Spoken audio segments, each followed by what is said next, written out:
Real estate की knowledge इतनी बढ़ गई है, तो I completely agree with you. Simple तरीके से बताओ ताकि इंसान को समझ आए, बड़ी बड़ी बातें बड़ा बड़ा जैसे कहते हैं ना, कई बार इंसान अपने आप को एजुकेटेड बताने के लिए जानबूझ के टफ इंग्लिश मार देता है। इंग्लिश भी टफ, अंग्रेजों की इंग्लिश ज्यादा इजी लगती है, बल्कि अपने देशों की इंग्लिश ज्यादा टफ लगती है। वो जो बना के कोशिश करते हैं बताने के लिए कि मैं बहुत ब्रिलियंट हूं, उनको ये नहीं पता अंग्रेजी और हिंदी में सिर्फ इतना ही फर्क है कि हिंदी में गधा, अंग्रेजी में एसोल।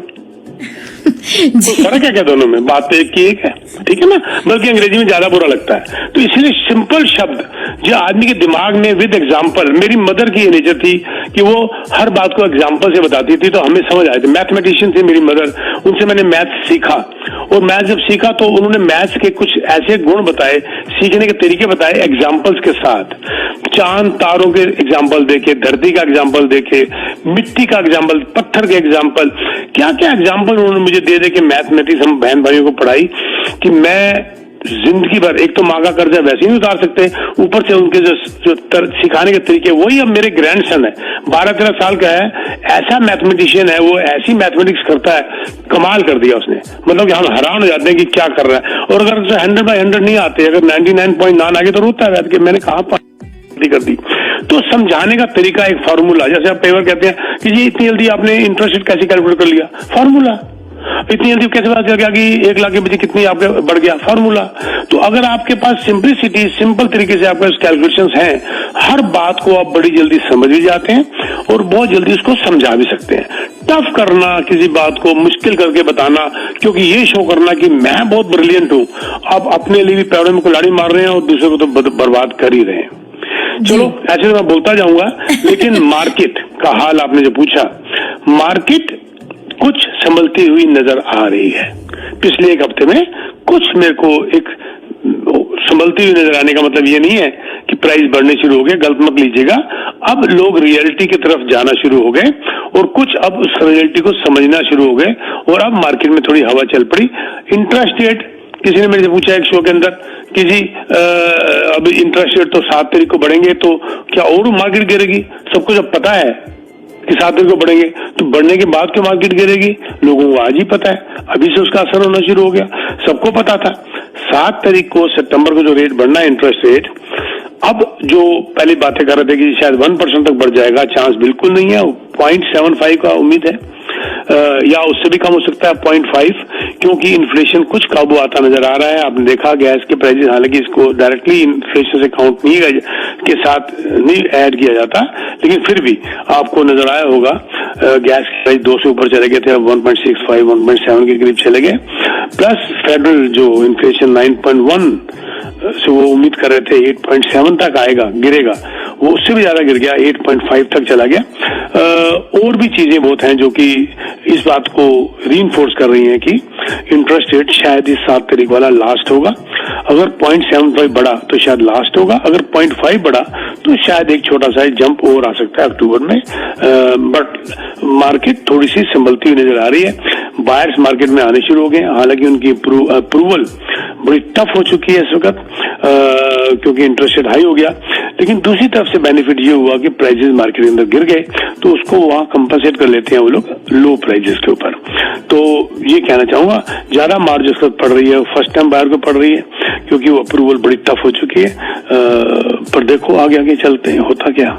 जी पीके जी, और आप तो मार्केट का हाल बता रहे हैं, लेकिन पीके जी अफोर्डेबिलिटी जो है वो बिल्कुल ही मतलब अब बहुत मुश्किल हो गया है लोगों के लिए घर लेना, तो ऐसे में करें क्या, व्हाट टू डू?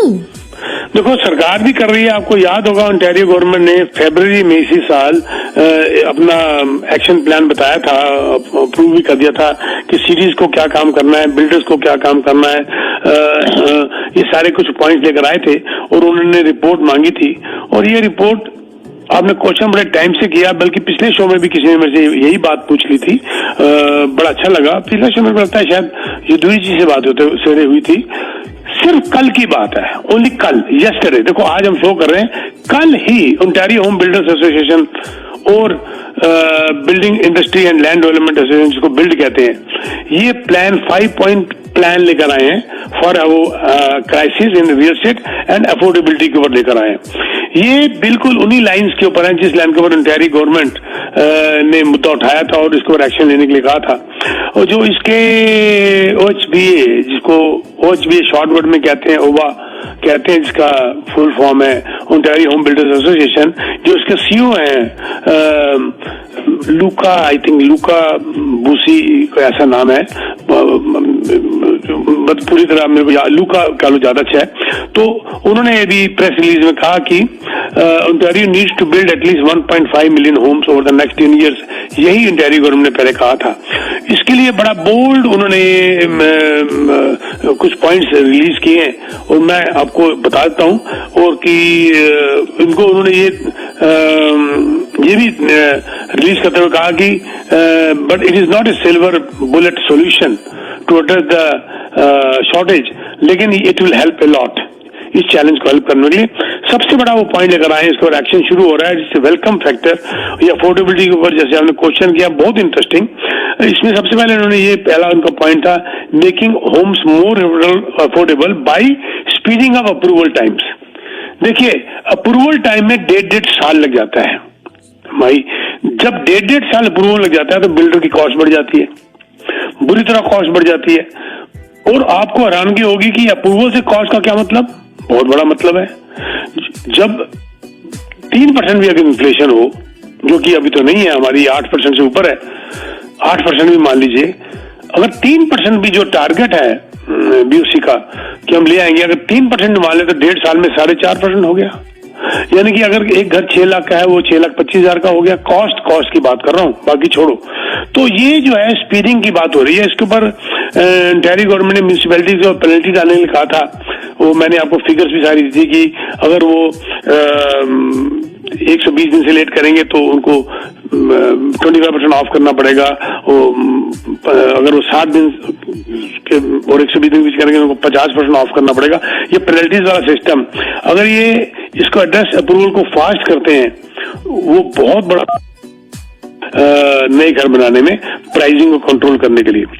दूसरा इन्होंने जो दिया है पॉइंट, बड़ा जबरदस्त दिया है कि आपको शायद हैरानगी होगी सुन के माई, कि टोटल बिल्डिंग कॉस्ट का 25% सिर्फ गवर्नमेंट के अकाउंट में चला जाता है। यानी कि अगर 6 लाख का कोई घर बन रहा है, 1,50,000 के आसपास सिर्फ गवर्नमेंट के खाते में चला जाता है। फीस, टैक्सेस, ब्ला ब्ला ब्ला, डिफरेंट लेवल्स जो है चला जाता है। उनका ये कहना है कि इसको एड्रेस करना और डेवलपमेंट चार्जेस को कंट्रोल करना बहुत इंपॉर्टेंट है। और एक बात उन्होंने वो भी बताई कि ये जो डेवलपमेंट चार्जेस हैं, इसको पहले क्लियर कर देना बहुत जरूरी है।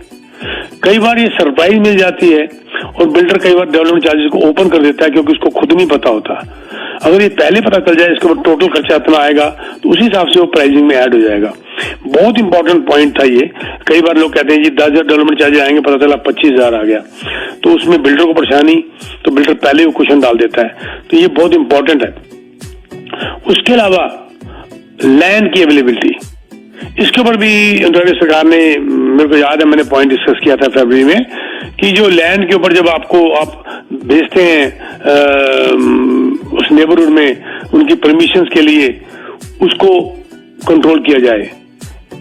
लो राइज, हाई राइज के लिए अलग अलग फॉर्मूले उन्होंने बताए थे, तो लैंड को अवेलेबल किया जाए। हमारी एक ह्यूमन वीकनेस है माई, कि मैं कहता हूं जी कि भाई घर और बनाओ, जमीन और रिलीज करो, दो और जैसे पता चला जी मेरे घर के साथ वाली जमीन रिलीज हो रही है, नहीं, मेरे घर के पास मत करो, यहाँ पर बड़ा ज्यादा भीड़ हो जाएगी। हम लोग सेल्फिश है सारे। पड़ोसी घर के आगे घर बन जाए, मेरे घर के आगे घर ना बने। कैसी ये बात ये वाली, ठीक है गलत है? राइट है ना? हाँ, पड़ोसी के यहाँ हो जाए, कोई बात नहीं। अच्छा, तो ये वाली बात जो है ना, ये लैंड अवेलेबिलिटी की बात, इसके ऊपर बिल्कुल एक्शन सख्ती से लिया जाए। चौथा पॉइंट उन्होंने बड़ा जबरदस्त, ये भी बड़ा अच्छे पॉइंट उन्होंने दिया है कि फ्यूचर ग्रोथ के लिए ट्रांसपोर्टेशन, इंफ्रास्ट्रक्चर, अभी से ग्राउंड वर्क शुरू कर दिया जाए। क्योंकि जब इंडस्ट्री जाएंगी, काम करेंगी, तो अपने आप वहां पर एम्प्लॉयमेंट होगी। जब एम्प्लॉयमेंट होगी तो घर बनेंगे, क्यों घर की जरूरत पड़ेगी, जब घर की जरूरत पड़ेगी तो घर बनेंगे। फिफ्थ, पांचवा एंड नॉट द लीस्ट, इसके बाद और भी कुछ पॉइंट्स है, 5 जो मेन उन्होंने दिए थे उसके अंदर ये उन्होंने पॉइंट दिया था,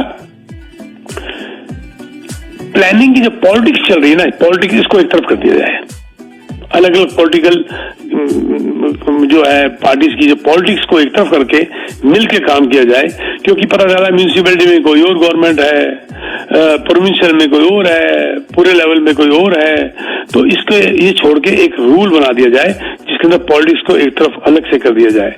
ये बहुत इंपॉर्टेंट पॉइंट थे जो आपने मेरे को बोला अफोर्डेबिलिटी के ऊपर। और जो बिल्ड के सीईओ हैं, मेरे ख्याल डेव उनका पहला नाम है, तो उन्होंने कहा है कि सॉल्यूशन हमने आइडेंटिफाई कर लिया, अब कंसेंसस भी हमने अचीव कर लिया, अब एक्शन की जरूरत है। ये अफोर्डेबिलिटी के ऊपर काम हो रहा है, देखो क्या होता है, और मुझे लगता है कि बड़ी सख्ती से शुरू होने वाला है काम। बाकी रही बात प्रैक्टिकलिटी की, कि यस अब तो बात वही है कि अपनी हिम्मत के हिसाब से बड़ी बड़ी बातें मत करो, बड़े बड़े घर मत लो, इतना सा घर लो जिसमें चाहत और प्यार बने, और कल को बड़ा लेने के लिए सोचो। इतना बड़ा नकली कागज बना के, नकली इनकम दिखा के मत ले लो कि कल को बेचना पड़ जाए। ये बहुत इंपॉर्टेंट है, जिसके लिए मैं कई बार बोला करता हूं कि आप अपनी हिम्मत के अंदर काम करोगे तो आप बिल्कुल खुश रहोगे। देखो, मैं एक मेरी लाइन थी बड़ी फेमस, जो मैंने अपने 1-2 आर्टिकल्स में भी लिखी हुई है, लोगों को बहुत पसंद आई। You buy today what is not needed, you sell tomorrow what is needed. ये बात ठीक है गलत है? जी। You buy today what is not needed, you sell tomorrow what is needed. मतलब कहने का हुआ, तुम्हें आज 2 कमरों की जरूरत है, तुमने 4 कमरे का ले लिया। अब जैसे तुम 4 कमरे का घर लेते हो, तुम्हें उसकी आदत पड़ जाती है। अब जब आप नहीं उसका खर्चा उठा पा रहे और बहुत ज्यादा दिक्कत में आ गए, तो आपको बेचना पड़ रहा है। उस वक्त जब आपको उसकी जरूरत थी, तब आपको बेचना पड़ रहा है। क्यों? क्योंकि आपने उसको लिया तब जब आपको उसकी जरूरत नहीं थी। जरूरत 2 कमरों की थी, 4 कमरे का ले बैठे, अब अफोर्ड नहीं कर पा रहे तो बेचना पड़ गया। तो ये बात बहुत इंपॉर्टेंट थी, जो कई बार मुझे समझानी पड़ती है। You buy today what is not needed, you sell tomorrow what is needed. ये चीज बड़ी शर्म वाली बात होती है, आपको जब आदत पड़ जाती है। माही, मुझे बताओ बेटा, मान लीजिए आप, एग्जांपल दे रहा हूँ, don't take it on you, just वैसे ही बता रहा हूँ, आपको बसों में जाने की आदत है, राइट? मान लीजिए, मेरी बात ले लीजिए, चलो मेरे को आदत है और मुझे कार मिल जाती है। सच बताइए, क्या मैं बस में दोबारा जाने लायक रहूंगा? जी नहीं, बिल्कुल नहीं। और फिर मुझे अगर कार बेचनी पड़गी तो? ओहो, फिर तो मुश्किल हो जाएगी। पड़ेगा ना? जी जी जी। तो इसीलिए मैं कार ये सोच समझ के लूं कि मुझे दोबारा बस में ना आना पड़े। You buy today what is not needed, you sell tomorrow what is needed. तो सोच समझ के लीजिए जी। और पीके जी, इसी मौके पर हमारे लिसनर्स को भी कहेंगे कि अगर आप कुछ सवाल पूछना चाहते हैं पीके जी से, तो स्टूडियो पे कॉल कर सकते हैं। नंबर है 9052269109, 9052269109। जी पीके जी, कंटिन्यू करेंगे कॉन्वर्सेशन, और हमारे साथ कॉलर भी जुड़ गए हैं, तो इनका सवाल भी लेंगे। जी जी लीजिए। जी पीके साहब, अच्छा, कल मैं खबरें सुन रहा था, उसमें था कि ये आरबीसी के बैंक वालों ने कहा है कि मतलब एक बड़ा ड्रॉप आने की उम्मीद है ना जी। तो आप क्या समझते हैं कि ये बिल्कुल ठीक है जी, आप उसको न्यूज से देखिए, मैंने भी देखा, आरबीसी की भी आई है, बीमो की भी आई है, दुकान साहब जो सीएमएससी की उनकी भी आई है रिपोर्ट, बिल्कुल सीआईबीसी की भी रिपोर्ट आई है। आप उस रिपोर्ट को ध्यान से पढ़िए, मैंने भी पढ़ा। एक तो सेल ड्रॉप की जो बात कर रहे थे, उसको हमने प्राइस ड्रॉप में ले लिया कई लोगों ने, मुझे भी कॉलें आई हैं कि भी ये प्राइस जो है वो 41% गिर गया, अभी और गिरेगा। तो मैंने कहा नहीं, इसको पढ़िए, वो सेल ड्रॉप की बात हो रही है। दूसरी बात, प्राइस ड्रॉप के बाद जो आरबीसी ने 15% तक कही है और बीमो ने 21% तक कही है, सर 14% 15% तक गिर चुका है ऑलरेडी। तो उसके बाद 4-5% की बात रहेगी। लोगों ने क्या बोला, 21% अभी और गिरेगा, राइट? तो वो फर्क पड़ गया ना। तो प्राइस 21% नीचे तक जा सकता है, और ऑलरेडी कितना चला गया, 12-13% की एवरेज आ गई, कई जगह 14% की भी आ गई, यानी कि 3-4-5% की गुंजाइश रह गई मैक्सिमम, जिसको कि गलत समझ लिया गया 21%। मैंने भी रिपोर्ट पढ़ी है, मेरे पास भी ये रिपोर्ट है सर। अच्छा, और जो समझने की बात है ना सर, समझने की बात है ना, जैसे कि मान लीजिए भूखे को किसी ने पूछा 2 + 2 वगैरह 4 रोटी, भाई रोटी की तो बात कर रहे थे। 4 वो क्योंकि भूखा था उसको रोटी समझ आ गई, ठीक है ना जी। अगर एक शराबी को पूछ लिया 2 जमा 2 तो कहता 4 पैग, ठीक है जी। क्योंकि हमने तो असल में हम तो खबर सुनते हैं ना, खबर सुन के हमें तो पूरी बात का अंदाजा, इसलिए आपसे पूछते हैं कि भाई पूरी बात क्या है असल में ना। जी जी, तो वो सही रहता है। तो वैसे आपको क्या उम्मीद है, क्या मतलब यहाँ मार्केट ढीली है सर, लेकिन कुछ इसके अंदर हरकतें शुरू हो गई हैं आनी और अच्छा पॉजिटिव नजर आ रहा है। ऊपर जाने का तो मतलब ही नहीं उठता प्राइस। अभी प्राइस मुझे लगता है कि अभी अगस्त आ गया है, मैं पहले भी बोल रहा था ये अक्टूबर नवंबर तक मार्केट सेटल हो जाएगी, रुकेगी और कुछ नीचे और जाएगी। 2-4% वो आरबीसी भी कह रहा है, बीमा भी कह रहा है, सब कह रहे हैं। अच्छा सही, 2-4% की उम्मीद है, बहुत ज्यादा उम्मीद हो रही है, ज्यादा उम्मीद नहीं है जी।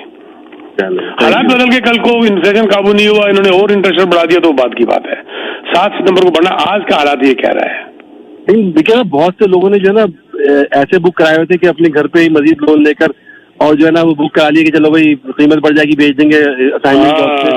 तो वो लोग जो कहाँ लाइन पे आएंगे, और वही लोगों ने तो रीसेल का प्राइस गिराया है, उन्हीं लोगों की वजह से तो प्राइस गिरा है कि वो अब ले लो जी अब वो सस्ते में बेच रहे हैं क्योंकि वो अपनी हिम्मत से ज्यादा महंगा खरीद चुके थे। वही मेरे अभी जो थोड़ी देर पहले अभी माई को मैं जो मैं कह रहा था, एग्जैक्टली वही बात आपने की कि उन्होंने क्या खरीदा जिसकी उनको जरूरत नहीं थी। आज उनको बेचना पड़ेगा जिसकी उनको जरूरत है। You buy today what is not needed, you sell tomorrow what is needed.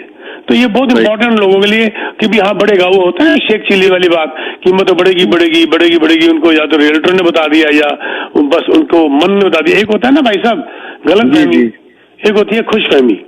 तो इन लोगों को गलत फहमी नहीं थी, इनको खुश फहमी थी। गलत फहमी वो होती है जब आपको वाकई ना पता हो, खुश फहमी वो होती है जो आप पता करना ही नहीं चाहते, पता करना ही चाहते। बिल्कुल सही बात है। जी जी, थैंक यू जी। पीके जी बहुत सारे कॉलर्स हमारे साथ लाइन पर है, तो उनसे भी बात करेंगे। सबको आज बहुत क्वेश्चंस आपसे पूछने हैं। नेक्स्ट कॉलर आप ऑन एयर है। हेलो, हाँ जी आप ऑन एयर है। हाँ पीके जी नमस्कार जी। नमस्कार सर। पीके जी 2 सवाल थे। पहला तो ये कि जो जिस हिसाब से रेट ऑफ इंटरेस्ट बढ़ रहे हैं और आगे अभी और भी बढ़ने हैं, तो कहाँ तक आप एंटिसिपेट कर रहे हैं कि एक करेक्शन आएगी या कहाँ तक ये स्टेबल हो जाएगा 1 साल में? 1% और मान के चलिए सर। अच्छा, मैक्सिमम। और ठीक है, और ये 1% तक की उम्मीद है कि विद इन 1 ईयर उतने तक बढ़ा देंगे? मुझे तो इसी साल उम्मीद है, इस साल के अंत तक जो करेंगे इसके बाद कुछ नहीं होगा। ठीक है। 7 सितंबर फिर 27 अक्टूबर, इससे आगे कुछ नहीं जाएगा। इसके अंदर जो कर देना होगा कर देंगे। ठीक है पीके जी, दूसरा सवाल ये था कि अगर इस टाइम पे बायर्स मार्केट है और इस टाइम पे कोई अगर अपना घर बेच रहा है या उसने लगाया है लिस्टिंग के लिए, तो वो क्या ऐसा कोई क्लॉज हो जिसकी वजह से वो इंश्योर हो कि सामने वाला जो बायर है वो क्लोज करे डील को? क्योंकि अगर डिपॉजिट के अमाउंट बढ़ाओगे तो वो वैसे ही डील खराब हो जाएगी वहां पे। तो सर मैं बेचूंगा जा सकता है। नहीं भाई साहब, आपका नाम क्या है? मेरा नाम अमित है, पर मैं अपने लिए नहीं पूछ रहा। नहीं मैं समझ गया, अमित बेचूंगा ही नहीं। जो बंदा मुझे छोटा सा डिपॉजिट दे रहा है 20-25 हजार, मैं बेचूंगा ही नहीं ना। मैंने डील थोड़ा खराब करनी है। जिसके पास डाउन पेमेंट देने की औकात नहीं है, औकात वर्ड मैंने थोड़ा हल्का यूज कर लिया, हिम्मत नहीं है, मैं उसको घर बेचूंगा ही नहीं। ना बेचना मंजूर है बजाय डील खराब करने के। मेरे को तो अगर मेरा 1 मिलियन का घर है, मैं किसी भी हालत में लोएस्ट से लोएस्ट अगर चला गया तो 50,000, इससे नीचे जाऊंगा ही नहीं।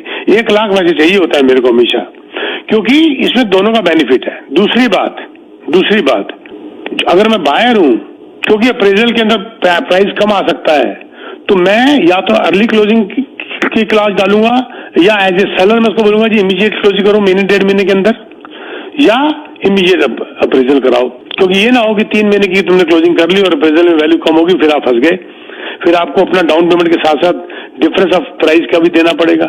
ये तो आपकी पहली बातों का जवाब था। और क्या कहना चाहते थे अमित जी आप? जी पीके जी उनकी लाइन डिस्कनेक्ट हो गई है, तो जी वो दोबारा कॉल कर सकते हैं। बट नेक्स्ट कॉलर हमारे साथ जुड़े हैं, इनसे भी बात करेंगे।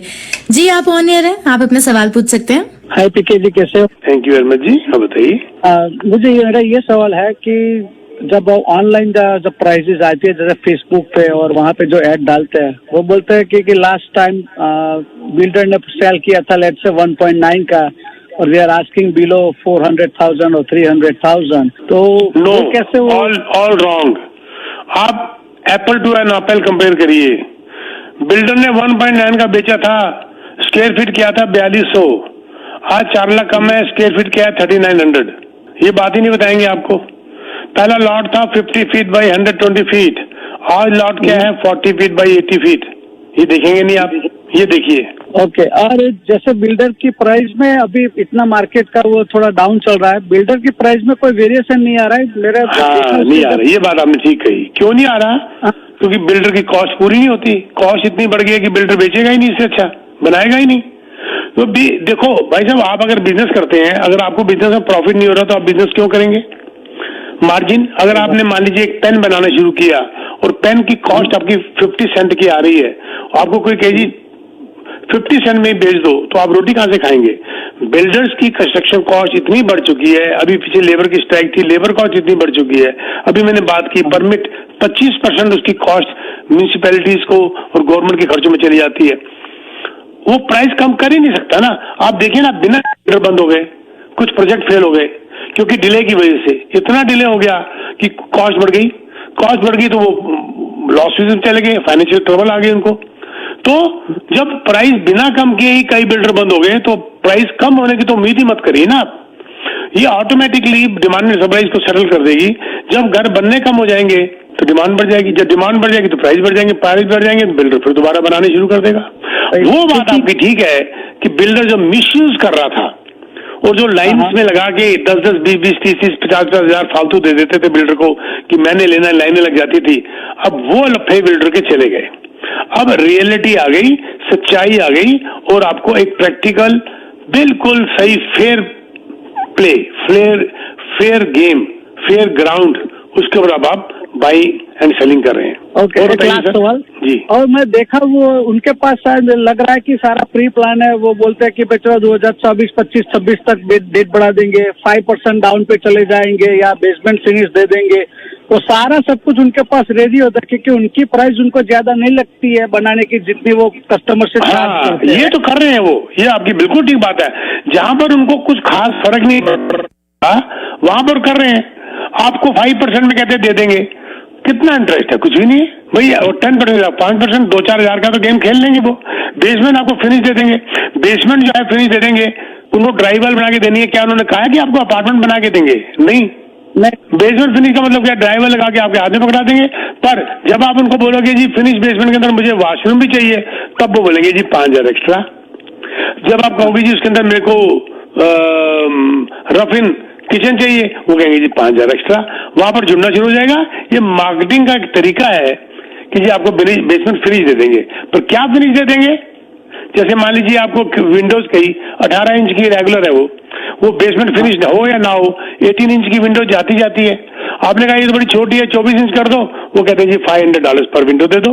पैसा तो ले लिया उन्होंने सारा आपसे, पर मार्केटिंग क्या हो रही है? Finish basement. कैसी लगी आपको ये बात? भाई इसीलिए मैं ये क्वेश्चन पूछा था कि सारे जो बायर्स अभी वेट कर रहे हैं उनको थोड़ा पता चले, राइट? अब मैं आपको एक बात और बताता हूँ। बेसमेंट की हाइट है 7 फीट, उन्होंने कह दिया जी फिनिश्ड। आपने कहा इसकी हाइट बढ़ा दो, ये तो फिनिश बेसमेंट अजीब लग रही है। उन्होंने कहा जी 8 फुट बढ़ाते हो तो $18,000 लग जाएंगे, 9 फीट करते हो तो इसके ऊपर 18 की जगह 30,000 लग जाएंगे। सारा बिल्डर ने पैसा वसूल कर लिया। एक ये मार्केटिंग का तरीका है सर। इसलिए कहता हूं कि अपने एग्रीमेंट को कूलिंग पीरियड में रखिए और एक प्रोफेशनल को दिखाइए या अपने लॉयर को दिखाइए, क्योंकि ये कई बातें आपको बाद में पता नहीं चलेंगी। पता चला उसने बेसमेंट फिनिश दे दी और जो उसके अंदर टैप्स वगैरह या पाइप्स वगैरह या कोई मीटर वगैरह उसके उन्होंने एक्स्ट्रा पैसे ले लिए, वो आपके एग्रीमेंट में लिखा हुआ, आपको समझ नहीं आई बात। सही बात है। एक और बात मैं आपको छोटी सी बताता हूँ, छोटी छोटी बातें बताता हूँ।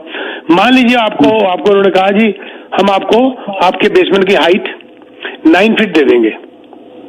मान लीजिए आपको जो दरवाजे दिए हुए उन्होंने आपको 72 इंचेस के दिए हुए। अब 72 इंचेस हाइट के दरवाजे जो हैं वो 8 फुट के अंदर बहुत अच्छे लगते हैं, पर अगर 9 फीट हाइट हो जाएगी तो वही 72 इंचेस के 6 फुट के दरवाजे बड़े बोने लगेंगे। आपको जब आप जाओगे उनके यहाँ पर डिजाइन सेंटर में, वो लेडी कहेगी 9 फुट की आपकी हाइट तो हो गई है लेकिन दरवाजे आपके बड़े छोटे हैं, इसको भी बढ़ा के 84 इंचेस कर दीजिए। आप बोलोगे हाँ, वो जब पिक्चर दिखाएगी कंप्यूटर के ऊपर तो आप बोलोगे वाकई तो दरवाजे बड़े खराब लग रहे हैं, 9 फीट के हिसाब से 84 इंच होने चाहिए, 7 फुट के होने चाहिए। तो वो कहेगा जी इसके $4,000 और दे दीजिए। उसने सारे पैसे वसूल कर लिए आपसे वहां पर।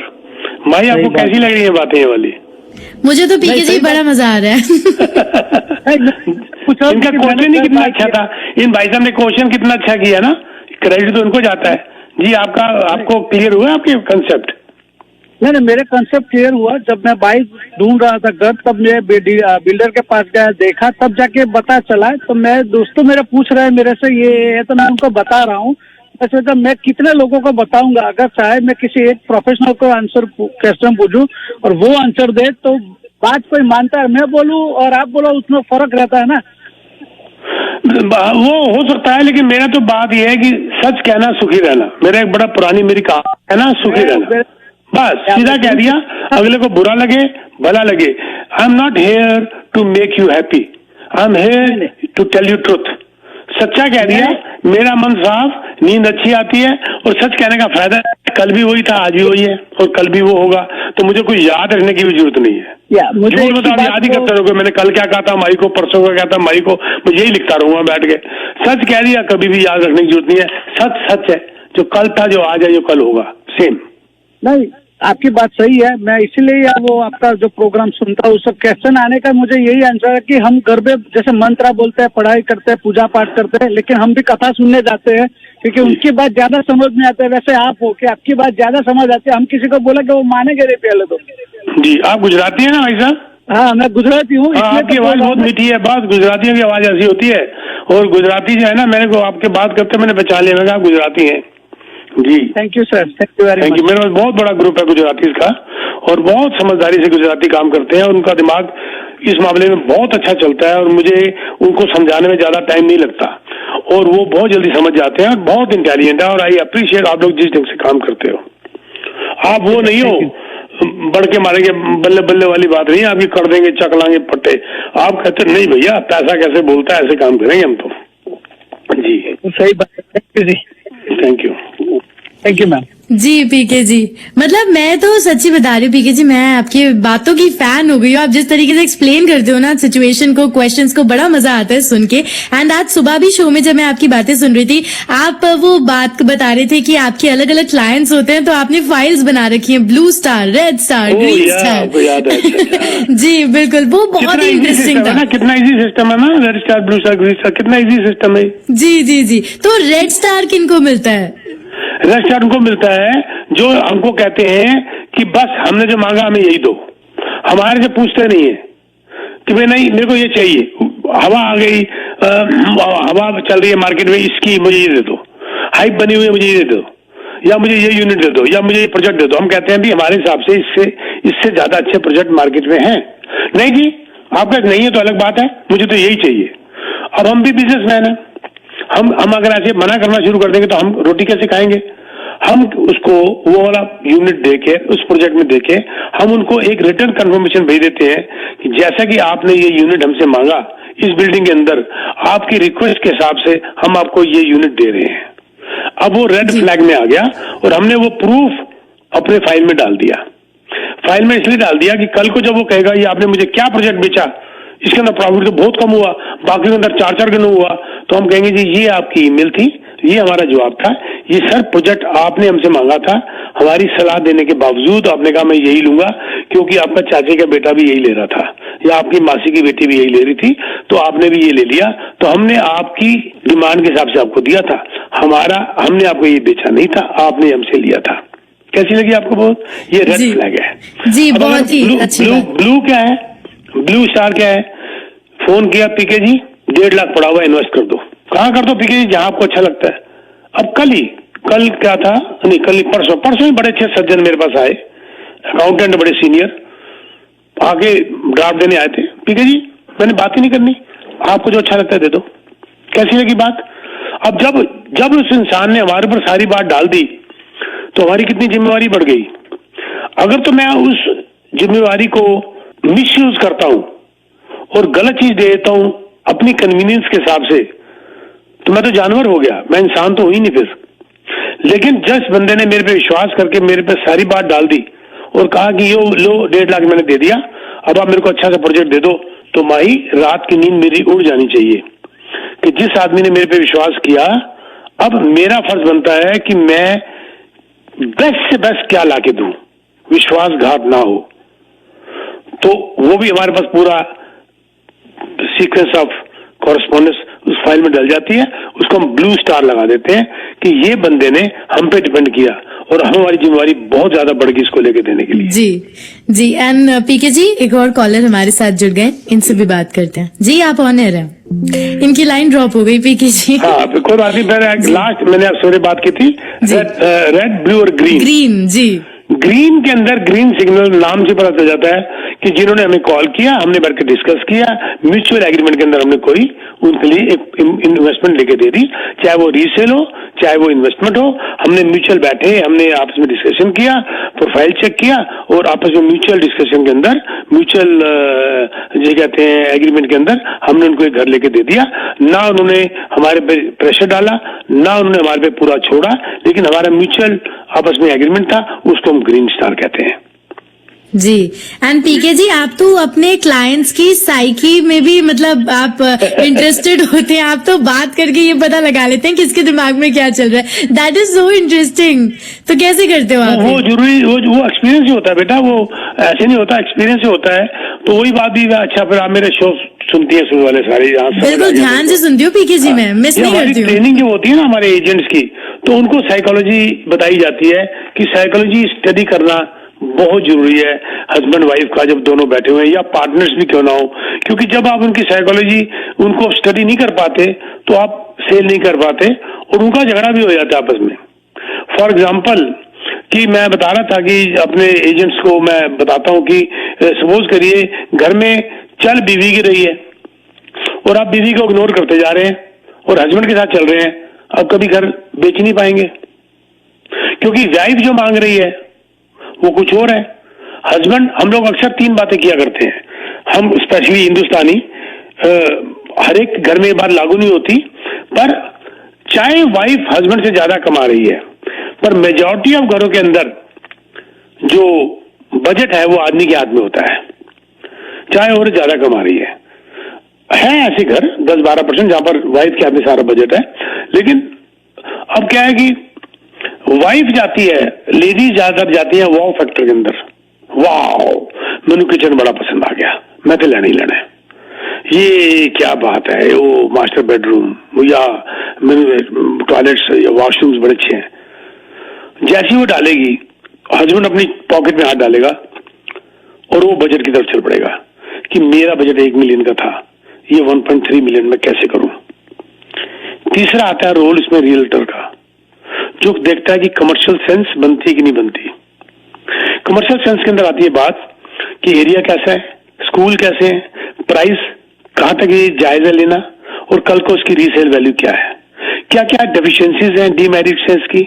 आसपास को मान लो रेलवे लाइन जा रही है, वो बहुत बड़ी डीमेरिट है, पता चला जी वो हर थोड़ी देर के बाद शाम को गो ट्रेन निकल रही है, टैं करती जा रही है, सब उठ के बैठ गए, तो ये कमर्शियल सेंस बनती कि नहीं बनती। मान लीजिए यहाँ पर बहुत बड़ा कोई प्लाजा आने वाला है, प्लाजा के अंदर कोई सुपर बिग बॉक्स स्टोर आ रहा है तो उसमें न्यूसेंस ना क्रिएट हो जाए, ये कमर्शियल सेंस रियल्टर देखता है। यानी कि वाव फैक्टर ज्यादातर लेडीज देखती हैं, बजट आदमी देखता है और कमर्शियल सेंस रियल्टर देखता है। जहां पर ये तीनों चीजें आगे मिल जाती हैं वो घर हम ले लेते हैं। हाउ इज दैट जी? जहां पर आगे तीनों चीजें मिल जाती हैं, यानी कि कुछ लेडी कंप्रोमाइज करे, कुछ आदमी कंप्रोमाइज करे और कुछ हम उनको क्लियरली बता देते हैं कि इसमें ये नेगेटिव है, ये पॉजिटिव है। अब जो साइकोलॉजी की बात आती है, कई बार आपने देखा होगा हस्बैंड वाइफ दोनों आपके सामने बैठे हैं और वाइफ तर तो बोली जा रही है, मैंने ये लेना है, मैंने वो लेना है, मैंने सुननी नहीं किसी की बात, ये नहीं करना, और आदमी गुग्गू बनकर मुंह नीचे करके बैठा आराम से सुनता जा रहा है। आदमी क्या, इंसान क्या समझता है कि देखा इस घर में से औरत की चलती है। यहाँ पर आपकी साइकोलॉजी की जरूरत है। वो आदमी जो चुप बैठा है उसके डायलॉग को नोट करो, जो डायलॉग एक हाथ बोलता है वो क्या बोलता है, आपको समझ आ जाएगी। चाहे वो बोल नहीं रहा पर उसकी हाँ के बगैर काम होगा नहीं। तो आपको क्या करना होता है, आपका धर्म बनता है ये कि आप उस हस्बैंड को भी सेटिस्फाई करिए, उसके प्रॉब्लम को देखिए कि वो क्या रीजन क्या है, क्यों वो ऐसे कर रहा है, उसकी बजट प्लस लेडी को भी समझाइए कि देखो अपना बजट देखिए, यहां तक जाइए, फिर टाइम आएगा घर बड़ा लेने का, शुरुआत करिए। अगर आप ये घर 3 साल पहले ले लेती तो आपके $5 लाख बच जाते हैं। अभी भी आप जिद में बैठी हैं, 5 लाख और महंगा हो जाएगा। अभी भी कंप्रोमाइज करिए, घर बना के देगा। तो उसके लिए आपकी इंटरफेरेंस की जरूरत है। आपको सिर्फ ना कि घर बेचना है, आपको काउंसलिंग की जरूरत है। आप काउंसलिंग देने वाले भी बनिए उसके अंदर। This is called psychology. कई बार आदमी बड़ी बड़ी बड़क मार दे, मैं ये कर दूंगा, मैं वो कर दूंगा, और बेचारी चुपचाप बैठी है, घर जाके औरत फंडा पा देती है, जी मैं तो लेती नहीं, क्या कर लो क्या। तो ये साइकोलॉजी रीड करना और दोनों के अंदर बैठ के एमिकेबल डिसीजन लाना, ये बहुत बड़ा रोल है एक रियल्टर का। जो मैं बात कर रहा था, जब हम ट्रेनिंग देते हैं अपने रियल्टर्स को, तो इसके ऊपर बहुत बड़ा हम जोर डालते हैं कि गलत काम जिंदगी में करना नहीं है, सही काम को किस ढंग से सही तरीके से करना है। जी पीके जी, बहुत ही अच्छे से आप एक्सप्लेन करते हो। और पीके जी डेफिनेटली मतलब मेरे तो सारे सवाल जो है उनका आपने जवाब दे दिया। आई एम श्योर हमारे लिसनर्स जो है जिनके इतने सारे क्वेश्चंस थे वो भी आंसर आप कर चुके हैं। जी बस मैं अब चलते चलते, अभी गला भी सूख रहा है मेरा, थोड़ा पानी पी लूंगा। और चलते चलते मैं बताना चाहूंगा कि for any real city don't be in hurry. आप थोक बजा के ले सकते हैं। अब जो इंसेंटिव्स और ये बातें प्री कंस्ट्रक्शन में आ रही हैं, बड़ी बड़ी बड़ी बड़ी जल्दबाजी मत करिए। देखिए वो छोटी मोटी 2-4-5 हजार की इंसेंटिव्स कहीं आपको बड़ा नुकसान ना दे दें। आप price, building, builder, location, duration, ये सारी बातें ध्यान रखते हुए एक प्रोफेसर से बात करके घर लीजिए, जल्दबाजी मत करिए। हमारे पास भी बहुत प्रोजेक्ट हैं, लेकिन आपकी चॉइस, आपके प्रोफाइल के हिसाब से हम आपको देंगे। बड़े बड़े हम व्याख्यान और बड़े बड़े ढोल नहीं पीटेंगे, आपको आराम से बैठ के समझाएंगे। इस वक्त हम डिजाइन डिस्ट्रिक्ट हैमिल्टन में बेच रहे हैं प्रोजेक्ट। अच्छा रिजल्ट है, अच्छी लोकेशन है, अच्छा बिल्डर है, अवार्ड विनिंग बिल्डर है एम्बलम, और उनकी जो है लोकेशन बड़ी अच्छी है, प्राइस बिल्कुल मैच कर रहा है, क्लोजिंग बहुत अच्छी है। 26 में ऑक्यूपेंसी है मिडिल, और क्लोजिंग आते आते 2027 आ जाएगा। तो और any other project you are interested, low rise, town home, semi attach, detach, बहुत कुछ हमारे पास इन्वेंटरी है। आप हमें कांटेक्ट कर सकते हैं 647-299-4757। I repeat 647-299-4757, or you can visit teamsuperworld.com. On top of it, news and realty experts, we are also hiring agents. If you are interested to work under my guidance, मैं भी यहाँ पर जो है ट्रेनिंग वगैरह में पूरा हिस्सा लेता हूँ, जूम ट्रेनिंग और in house in person training. We take you to the builders को भी इनवाइट करते हैं अपने ऑफिस में, हम बिल्डर को लेके जाते हैं, आपको डायरेक्ट कांटेक्ट करवाते हैं, डायरेक्ट आपको एलोकेशन दिलवाते हैं, हम अपनी जिम्मेवारी समझते हैं। तो और अगर आप नहीं डायरेक्ट इन्वॉल्व होना चाहते हैं, मेरे थ्रू आप एलोकेशन ले सकते हैं, नो वरीज एट ऑल। आप मुझे कांटेक्ट कर सकते हैं। Again to join my brokerage individual realty experts 647-299-4757, और you can visit teamsuperworld.com. Thank you very much भाई। कैसे टाइम 1 घंटा बीत जाता है पता ही नहीं चलता। जी बिल्कुल पीके जी, एंड थैंक यू, आपने इतनी अच्छी बातें करी और इतनी अच्छी नॉलेज जो है हम सबको दी। Thank you so much.